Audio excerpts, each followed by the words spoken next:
And the first thing I'll have you do, and again, no one will see this, but just so we make sure everybody here at the station gets it right that might come across this, that say and spell your name, also give us your title so we make sure we get it right.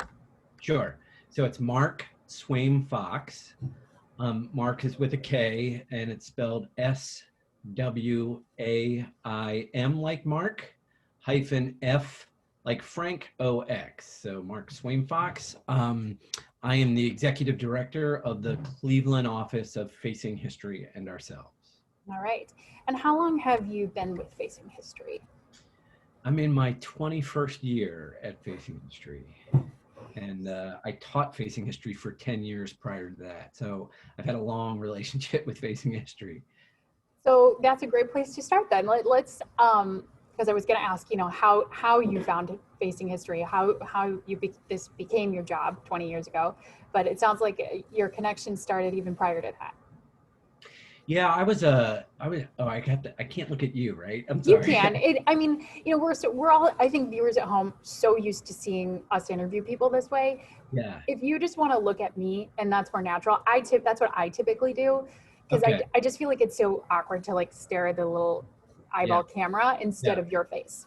Doesn't look too dorky. No.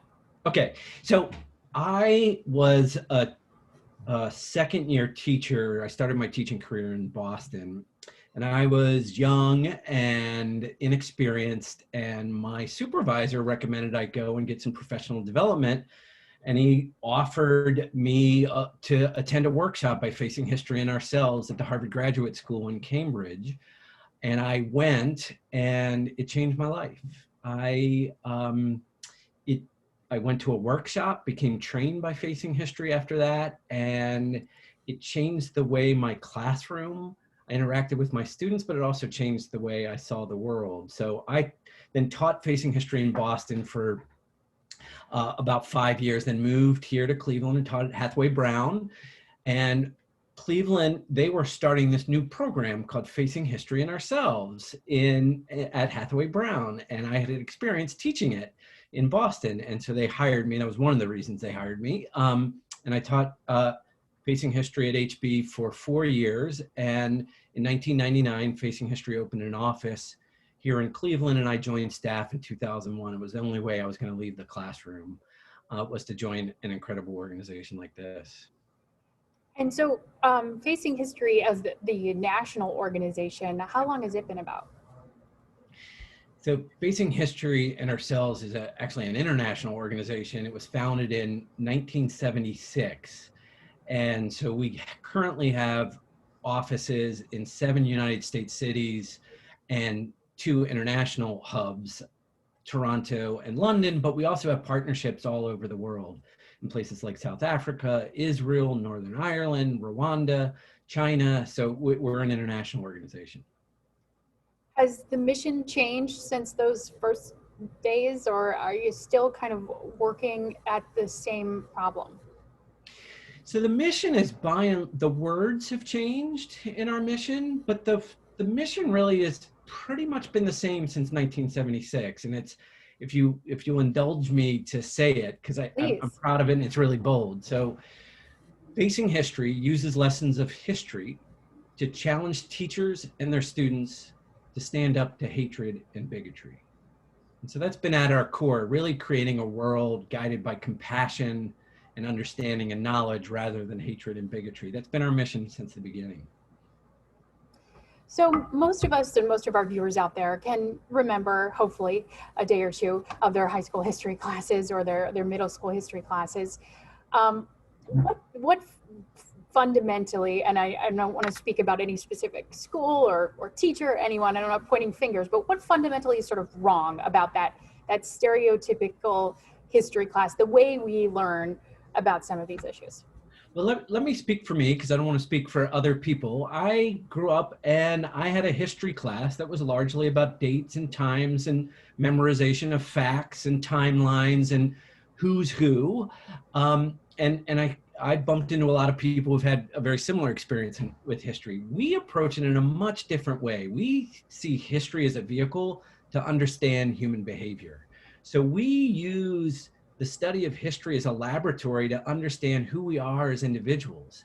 So we look at moments in time as a way to understand the human capacity for hatred, the human capacity for complicity, but also the human capacity to be courageous and to stand up in the face of injustice. So we really we invite our students, our teachers invite our students in to the process of thinking how history relates to their own lives as well. So that makes us a little bit unique and different than at least when I was studying history growing up. And you said, you know, as a teacher yourself, it changed your life. And why was that? What was the sort of impact? What was the change in thinking that you saw Facing History and ourselves introduce? Yeah, I think what we try to do at Facing History is provide a transformative experience for both teachers and students in a classroom. And that transformation really starts with oneself. So it really asks people to be reflective of who they are and who they are in the world and how they interact in the world. What is transformational is, and why it had such an impact on me, is that Facing History also asks students, what is your responsibility in this democracy or in this world you're in? So I was constantly, or Facing History encouraged me to start thinking about, what actions do I want to take? How do I want to live and participate in this world I'm in? And I hadn't quite really done that as an adult or even as a teacher at that time. So fast forward a little bit to 2021 now, and some of the work that you've been doing really during your entire tenure here in Cleveland. How logistically, how do teachers, schools get hooked up with you? How does that work? Well, it's a little bit different now in our global pandemic that we're in, but typically a school or a teacher will come to a professional development opportunity we provide. Currently, it's all online, so we're doing all of our professional development online, but prior to the pandemic, we would do workshops both in person and online, and you would come to a workshop and we would use a particular case study of a piece of literature, a piece of history, to invite you in and show you how to approach teaching in a different way. So a teacher would come to one of our workshops, they would have access to all of those wonderful teaching strategies, but also the resources. We have a huge website and library of resources, from curriculum guides to videos to lesson plans that teachers can access once they come to one of our workshops. And the teachers that you work with in our area are primarily high school age students. Is that the focus?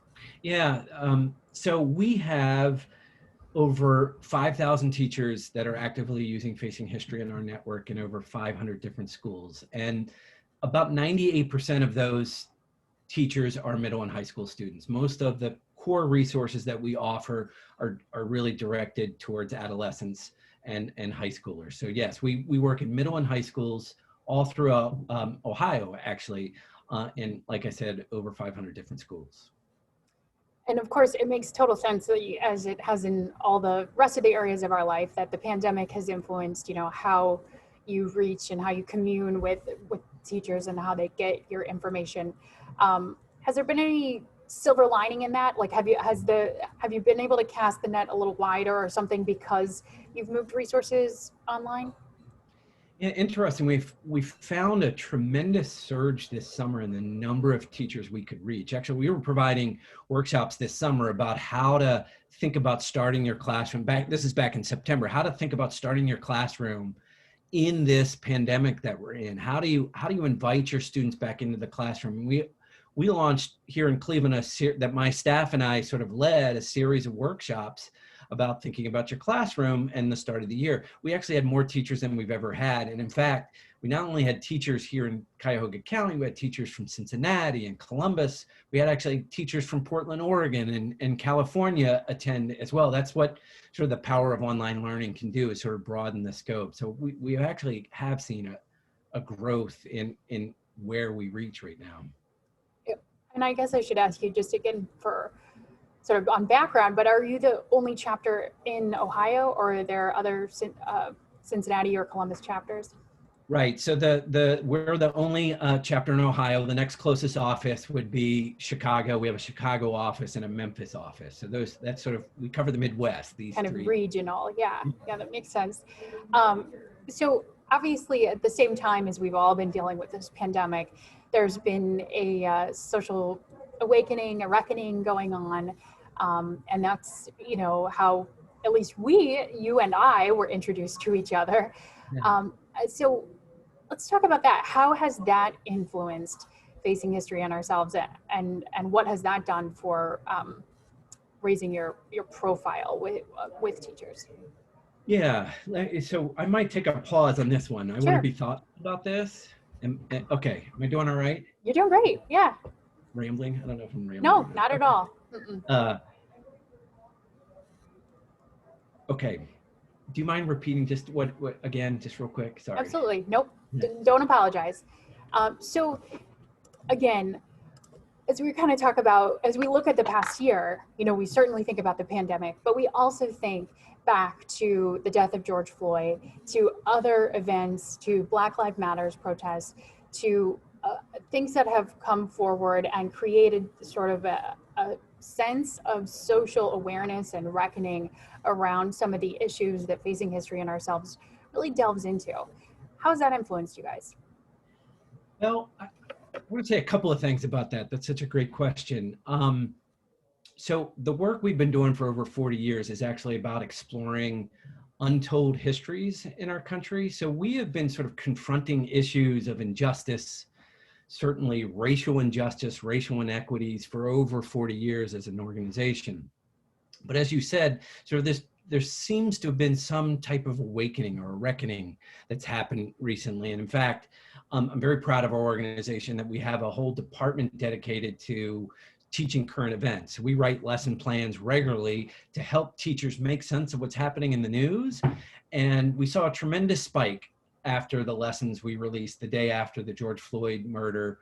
We wrote a series of lessons around police brutality over the summer. We wrote a series of lessons in preparation for the election. Then actually we wrote a series of lessons right after the insurrection in the Capitol. And we've seen tremendous spikes in downloads from those resources, more than we would normally say. So what is, to your question, what's happening? I actually think our country is at a tipping point. I think we're really seeking this moment to reconcile. I think we're tired of conflict. We're tired of the injustice. You saw that in all the incredible protests that happened in the Black Lives Matter movement this summer. But what we believe at Facing History is that before you can reconcile, the truth has to be told. Truth has to come before reconciliation. And I think what we provide teachers and why we feel there's been a high demand in our work right now is that we're truth tellers. We believe Facing History students and Facing History teachers are truth tellers. And we provide those types of resources for teachers. We like to think of ourselves as truth tellers too in this journalism business, but I think perspective is something that you probably offer teachers in a way that we can't in 30 seconds in a newscast. Yeah, well, I want to say I too think journalism holds a really important role in our society. Well, I often say that schools are the lifeblood of our democracy. That's why I think the work of Facing History is so important, that we're not only truth tellers, but I think we're democracy builders. We're trying to create and transform classrooms where students are more informed, more engaged, and more humane. And part of that informed is being better critical thinkers, and we provide resources to help students do that. And part of that critical thinking is how we digest what we take in as news. And so we actually we have a number of resources about news literacy and media literacy, and that is part of what we provide our teachers and our students. And especially as you talked about, the lesson plans, for example, from the events of the last year that you've put together.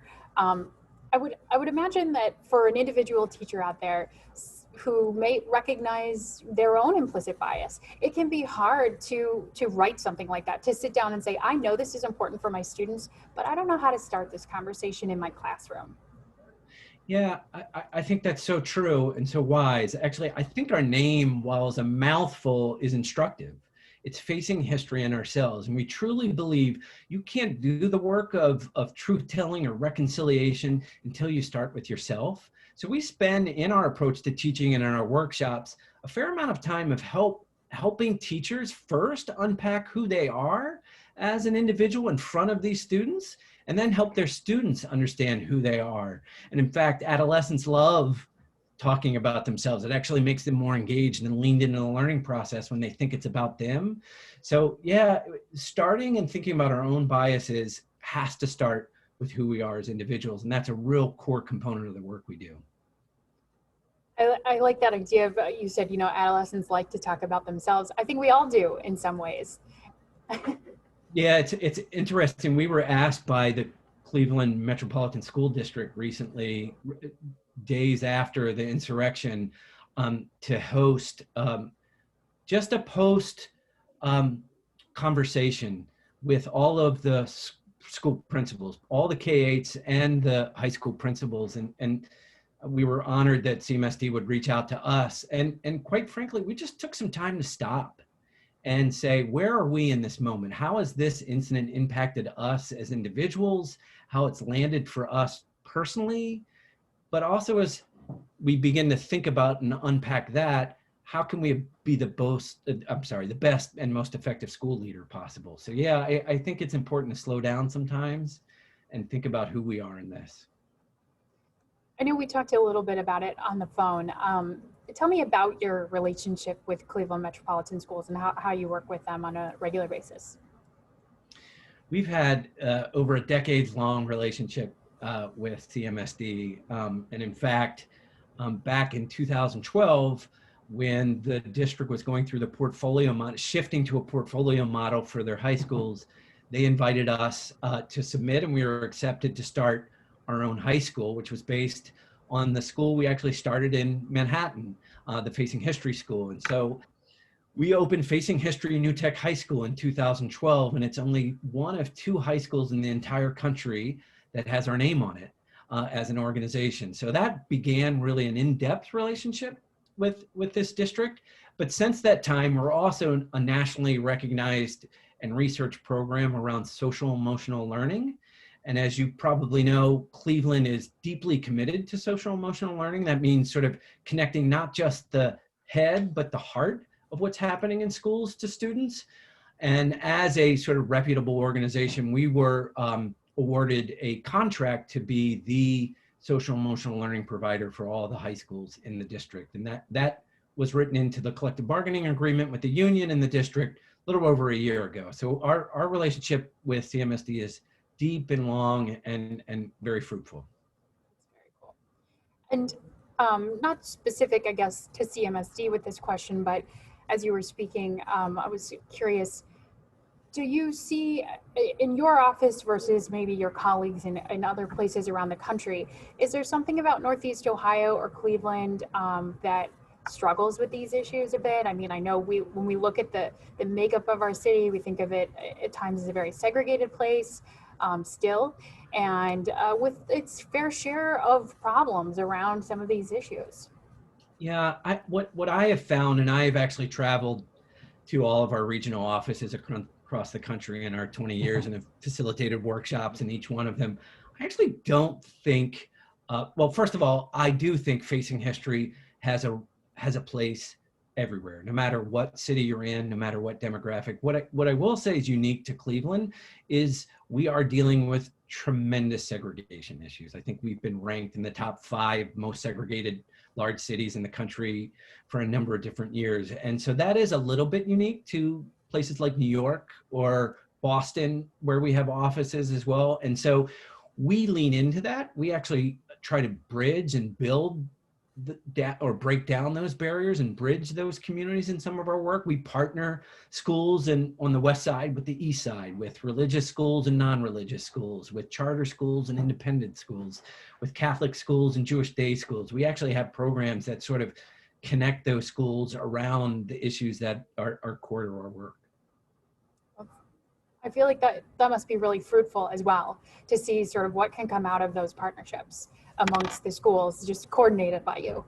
Yeah, imagine, we have this really incredible program with Fuchs Mizrachi High School, which is an Orthodox Jewish day school on the east side, and St. Martin de Porres High School, which is a Catholic school in inner city Cleveland that serves mostly Cleveland students, and it's largely African American. And to see these two communities that would never normally interact with one another, that are grounded in their own sort of religious traditions, it's pretty powerful to pull them together. We're actually been doing that. We were doing it before the pandemic, and we've been continuing that partnership online throughout the year. It's pretty special to see. When at the end of it, we're actually more alike than we're different, is what we found. Love that idea of unity for sure. Do you think, are you hopeful? I mean, and this is you, Mark, and you also facing history, but sort of where we're at in our country right now, and how maybe, again, we can use the lessons history is providing us as we move forward? Yeah, you know what gives me hope are young people. You know, I am always inspired and moved by young people who take the world seriously. And given the opportunity, which is what we try to do at Facing History, is create classrooms where students feel a sense of their own voice. They have ideas that are going to create the next generation of, we like to use the word upstanders, people who act on behalf of others. And I'm tremendously hopeful when we put the power of student voice in the hands of our students. They're incredible. Take a look at what happened. The movement over the summer, there were young people who were out in the streets asking and demanding and crying for justice and reconciliation and truth. And so that made me very, very hopeful. And I would imagine in 20 years, you've kind of seen how this can change maybe a student's trajectory, or change, open their mind, change their life in a way just by being part of their curriculum. Yeah, I've seen it. I've seen it when I saw it when I was a teacher. I've seen it in this role as the executive director. Their stories are endless of, students. I mean, I hear students who were once a bully who sort of confront this way of thinking about perspective taking and the human capacity to be courageous, who move from bully to upstander. I've seen people who have been bystanders, not just in society, but in the hallways. They begin to sort of think about the world and who they are and who they interact with in different ways. And like I said, it's transformative. So I've seen multiple different examples of students who stop fights and come and use the language of Facing History as like, I wasn't going to be a bystander in that case. I was going to really take a stand and stand up. So yeah, I've seen many, many different incidents of that. So most of our viewers, which probably won't surprise you, are not in high school. They're much older than that. The traditional news viewer. How, if they see this and they're sort of inspired, what lessons can they learn from Facing History? They're not in classrooms anymore, but if they really are inspired by what you're doing. Well, if they're inspired by what they're doing, they can go to facinghistory.org and learn more about our work, because we offer a lot of different programs. Our core work is in the classrooms, but we provide a ton of different community events. There's ways to get involved in our organization. But to answer your question very specifically, it's believing in empowering the voices of our youth. I think that is the lesson I would take away, that they have a lot to offer when given the opportunity. And we need to sort of give them the space to do that, I think. And as you do reach out to teachers and schools, and the more that can grow, do you hope that sort of this next generation, like you almost work yourselves not out of a job, because there's always going to be that need to frame things in this way and to take that inward look, but that some of that is happening all across our society?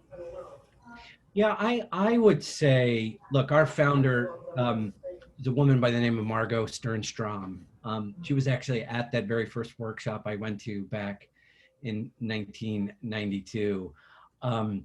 And she often said that I hope there's a day that there isn't a need for facing history in ourselves, that we create that you know what we can hope for in our communities, that if you don't know about our organization, tell your school about it. If you're a parent, ask your teacher if they've know about facing history, have attended a facing history workshop.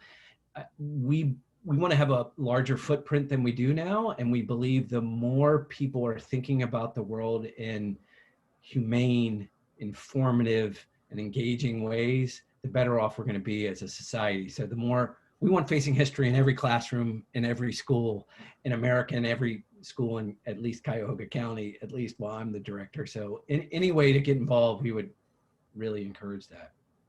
And again, just kind of logistically, I know we talked about this on the phone, but to confirm for my notes here, teachers can reach out to you directly. It doesn't have to be like coming from the school or a blanket thing. I mean, they can get access to some of the curriculum and things you were talking about. We have a whole plethora of online workshops right now, and public workshops that are a nominal fee, oftentimes free. And they can access all of those workshops on our webpage. There's a whole section on our webpage for educators. So again, facinghistory.org. Teachers can access anything, and it can be the only teacher in the building that might be doing it, or you could bring your whole school and invite us in and work with an entire school. What am I not asking you that's important? No, I don't know what the hell I'm saying. Okay. You're doing a great job. I don't know how you do this every day. Well, I don't have to answer the questions. I just get to ask them. Yeah. What do you, I don't know. Pam's, you're going to talk to Pam, and you're going to talk to Jen and Kimberly, who will be wonderful as well. And I'm sure. Yeah, I think, I think both Jen and Kimberly will really give us the perspective that they have had, how it's changed the way they teach some of these lessons, what they're hearing from students right now about, this time in our history, and how we can kind of learn from it, or what the kind of world that kids that age want to create by learning some of these lessons. You tell me, what are those, I know, again, I made some notes based on our emails, but are there specific things about what you guys do that Pam is really good about speaking to, that I should make sure to talk to her on that, because she's really honed in on it? Yeah. I'll answer that in just 1 second. There's one other thing. So one thing that might be fun to play with, I don't know if you can get a clip of it. Our tagline is "People make choices, choices make history." Okay. And you can see it in the banner behind me. And part of what we're trying to do, both for adults and students alike, is to encourage people that their voice and their choices matter. And that's ultimately the core work of what we do. I wanted to get my tagline in there. Okay. No, I like that. So wait, let me kind of phrase that for you so we can get that in a bite too. So I think you mentioned, that kind of the whole mission, the high concept here is that you look at history with that lens of what can be learned from it, and how our own role impacts history. Yeah. How does that kind of tie into your tagline? So by studying lessons of the past, we understand that history is made by individuals. They're not dates and times and facts and figures. They're people who were making choices in a moment to enact. So if we understand the role of the individual in making history, we should sort of fast forward and apply that to ourselves, that we actually have the power to make history ourselves. So we have the choice to make our own history. So that's how it plays in, if that makes sense. No, I think that was great. Do you think, would your organization say that history does repeat itself in some ways, and that there are lessons to be learned? Is that a loaded question? It's a loaded question in that we're very careful, because we are historians and have very rigorous research around how we go about our case studies. We don't like to say that is like that, because each particular time has its own uniqueness and style. There are certain patterns. You study history to understand patterns of human behavior, and we certainly seem to have a pattern of treating each other horribly, right? And not standing up for people who have less than. And so I think it's important to understand those patterns and ask the question of why is that? Whether it's the 1950s and 30s in America or the 1930s in Weimar, Germany. Let's learn from those particular times to make sense of how we can think about how can I make sure that doesn't happen again? Or learn from the Rosa Parks, the Martin Luther Kings, the Ida B. Wells, the Fannie Lou Hamers, as a way of like, I want to be like that person, the choices they made, you know? Yeah, absolutely. And, I certainly can't put myself exactly in their shoes, but if you imagine, there are times in our own lives where we can probably think back on that we made a choice that we didn't think would have the ramifications that it did, one way or another. Yeah, that is at the core of, again, facing history in ourselves. We have to be able to admit that. That's hard. Look, all of this work, I once had a mentor of mine say, if you're 100% sure you should be doing this work, you should leave now. Because it's hard. You're bringing up, you're asking people to sort of own, one, look at some of the darkest moments in human history, but also own that we actually may have the capacity to be like those people in the past. That's hard work. Now, we also we never leave students there, teachers there. We also have the capacity to be the most incredible human beings in the world. And that's why I have hope, because I lean towards that as humans. But yeah, it's hard work to do this. Do you think we're all sort of capable of that, though? Like, no matter how old you are, you don't have to be a teenager in a history class to be capable of delving in a little bit. 100%. I believe we talk a lot about, I'm sure you heard the sort of educational term growth mindset. We wholeheartedly believe in our brains are always evolving, and part of the instruction we do in classrooms is to sort of open the minds of teachers to have see themselves as growth mindsets, but their students also to develop growth mindsets. Awesome. Okay. Oh, so your question about Pam. Yeah.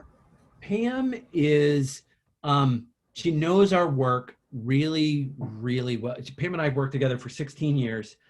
She is our program director. She is an incredible educator. So she leads the sort of right now that we're launching this spring we're going to invite teachers from all over the world to come and go through a 2-day training on how you can teach for equity and justice. And Pam is actually part of our whole organization's team that is sort of rolling out that initiative. So if that interests you, I think she's really good about talking about that work. Definitely. So you said, so she's kind of part of the team putting the curriculum for the teachers together, putting the program together, and that's going to roll out when? This spring.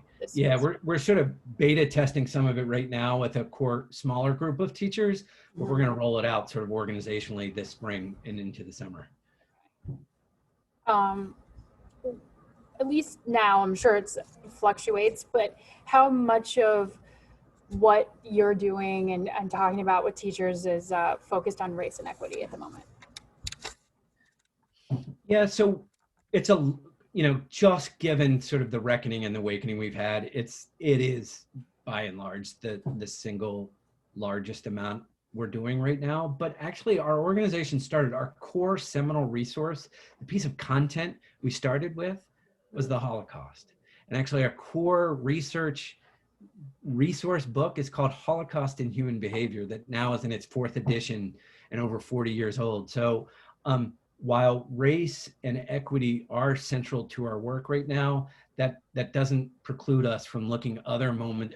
We believe every moment in time is instructive, right? And for better or for worse, the Holocaust is a laboratory for us to understand human behavior in ways we've never been able to capture, because again, for better or for worse, the Nazis were tremendous record keepers.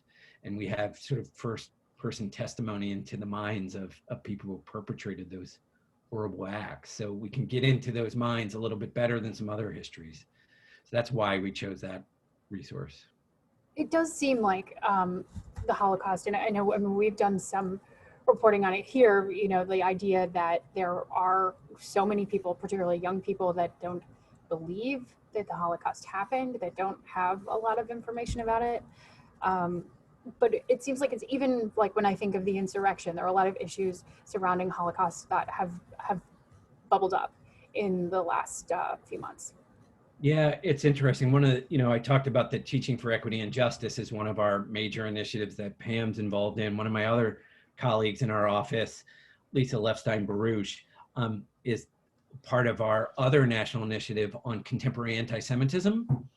And there's a big connection between the white supremacy we're seeing in our own country connected to the long history of anti-Semitism. So that is another particular topic in history we pick up. And you're right, they're sort of interlocked, right, and connected. Yeah, it does seem like that, you know, of late for sure. A turning point is sort of specific to issues of race and equity. So I think for this story's purposes, we'll definitely be sort of focused on how Facing History works in that space. But I think, you know, just in the news now, I mean, we're certainly aware of all those other issues. Yeah. What else, Mark? Is there anything I'm not asking you? No, just have fun with Jen and Kim. They're really cool people, right? You're so easy to talk to. So